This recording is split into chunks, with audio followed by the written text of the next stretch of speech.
il y a une femme de ménage dont la famille est en Nissan. Ces gens-là avaient de la difficulté à investir dans un tracteur dont ils auraient eu bien besoin pour l'exploitation de leur terre. Donc, une relation d'amitié s'est liée entre la famille de cette personne que nous connaissons et de cette MED, au-delà de la relation de travail. Un jour, le sujet est venu sur la table et il a dit je veux bien faire l'avance pour payer le tracteur. Donc, ils se sont mis d'accord sur un échéancier de remboursement. En fait, au bout d'un an, le tracteur était remboursé grâce au gain de rentabilité qu'il y a eu. Donc, ça a énormément développé les affaires non seulement de cette famille, mais de tous les gens à qui ce tracteur a pu être loué dans le laps de temps où il n'était pas utilisé sur les terres de cette famille. Tant et si bien qu'à la fin de l'année, le tracteur étant remboursé, ils ont fait toute une cérémonie, toute une petite fête pour le remercier. C'était le village entier qui a accueilli cette personne comme un héros. Et ils ont dit, bon ben voilà ton argent, Laurent. Au fait, on aurait voulu te dire, ça serait bien si on pouvait s'en acheter un deuxième. Donc, il a remis les 500 000 au pot, c'était 500 000 bahts, il a remis les 500 000 au pot. À la fin de la deuxième année, le deuxième tracteur était payé. Et je crois qu'ils sont à 4 ou 5 tracteurs au niveau carrément du district, je ne sais pas comment on dit. Il y a véritablement de la prospérité qui est venue auprès de ces gens, et ils n'ont plus eu besoin de faire appel à lui pour les derniers tracteurs qu'ils ont achetés, parce que le cycle a été amorcé. Donc l'idée c'est ça peut être de financer peut-être quelqu'un qui simplement va vouloir mettre le côté de la carriole pour faire un petit kiosque à soupe dans la rue, ça peut être des projets plus agricoles, plus techniques. L'idée c'est vraiment de donner le coup de main à quelqu'un qui aura du mal à mettre de côté la somme dont il aurait besoin pour un petit investissement. Voilà, donc ça c'est le Micro Business Angel, et c'est une activité donc, pour laquelle on va faire appel, comme d'ailleurs pour le BBA Horizon, et comme toutes les activités du club, on va faire appel aux bonnes volontés qui voudront bien se manifester pour s'en occuper au sein du club.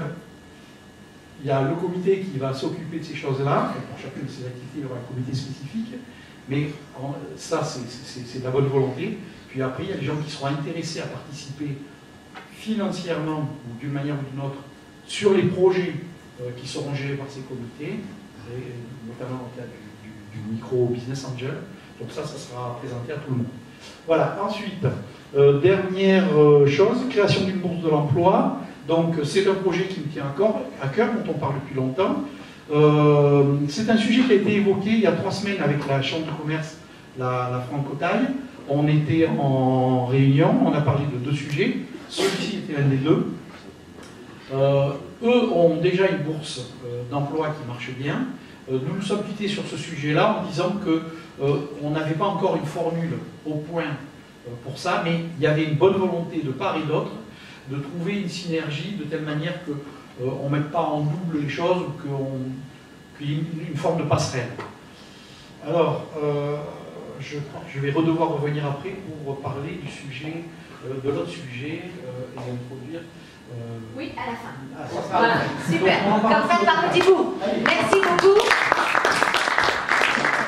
Donc, vous avez vu, et ça c'est important parce que BBA, ça fonctionne grâce à vous tous et grâce à nous toutes. C'est-à-dire qu'il faut s'investir aussi en termes de temps, partager votre savoir. Donc, recherche de bonne volonté pour le site internet, Micro Business Angels et pour la bourse de l'emploi. Adressez-vous à Jean-Luc après la réunion. Est-ce que je peux inviter Vincent Biro sur scène pour nous parler, et son équipe, et toute l'équipe, voilà, et toute l'équipe, pour nous parler des nouvelles de la veillée juridique. Tout seul. L'avocat ont eu peur. Bonjour à tous. Juste 2 petits points qui sont importants ce mois-ci. Je vais prendre une slide. Donc voilà, donc la Thaïlande s'est dotée d'un régime spécifique pour les entreprises sociales. Donc c'est des mesures fiscales. Donc pour les sociétés qui réinvestissent le profit généré et qui ne distribuent pas de dividendes, et qui investissent dans certains secteurs spécifiques comme s'occuper des personnes âgées, d'agriculture ou d'autres choses sociales, bénéficient d'exemptions fiscales. Les entreprises qui investissent dans cette même société bénéficient aussi d'exemptions fiscales. Donc c'est un régime assez compliqué, mais si vous avez des informations, vous pouvez me demander. Et le deuxième point, on a, il me semble que c'est le 3 octobre, on a enfin une cour contre la corruption qui a été lancée en Thaïlande. Donc il y a 2 ans, on avait une bourse spéciale pour les grands faits de corruption, c'était une chambre de la Cour suprême. Et maintenant, on a une cour générale pour tous les petits faits de corruption. Donc ça veut dire que potentiellement, le fait de donner de l'argent à une personne officielle, à un policier, même des petites sommes, rentrent dans le scope de cette cour. Donc comment ça va être appliqué en pratique, on ne sait pas. Mais nous, on se prépare déjà à avoir des cas, parce qu'il y a des gens qui ont pris de mauvaises habitudes.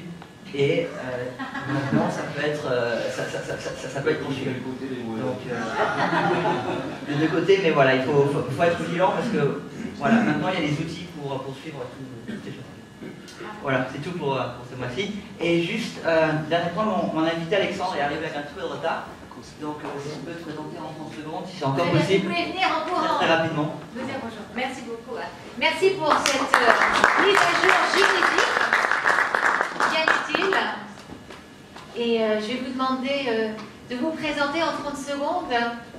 Votre prénom et votre nom. Alexandre Borion, bonjour. Je suis là depuis 3 ans.